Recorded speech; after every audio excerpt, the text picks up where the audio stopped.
ज्या बहिणीचं आधार कार्ड बँकेशी लिंक आहे त्यांना आज जून हप्त्याचे पैसे आले. जून हप्ता, जूनचे 1500 रुपये. हे बघा, महत्त्वाचं म्हणजे तुमचं आधार कार्ड बँकेशी लिंक पाहिजे तरच पैसे तुमच्या खात्यात टाकले जातात, बरोबर आहे. आणि अजूनपर्यंत तुमचं आधार कार्ड बँकेशी लिंक नसेल तर ते करून घ्या. आधार कार्ड पटकन बँकेशी लिंक करून घ्या, कारण तरच मग तुम्हाला पैसे मिळतील. हे बघा, आता तुम्हाला जून महिन्याचे पैसे जरी तुमच्या खात्यात आले नसेल तर जूनच्या एंडिंगपर्यंत जून एंडिंगपर्यंत तुम्हाला पैसे येणार आहे. जून एंडिंगपर्यंत तुम्हाला पैसे येणार आहेत. त्यामुळे अचानकपणे कोणत्या क्षणी आता पैसे तुमच्या खात्यामध्ये जमा होणार आहेत.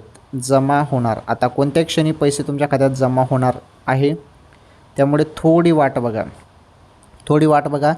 पैसे आता येणारच आहेत लाडक्या बहिणींनो. ओके, ही सर्वात मोठी खुशखबर आहे लाडक्या बहिणींसाठी. वाट बघा, थोडी पैसे येणार आहेत आता.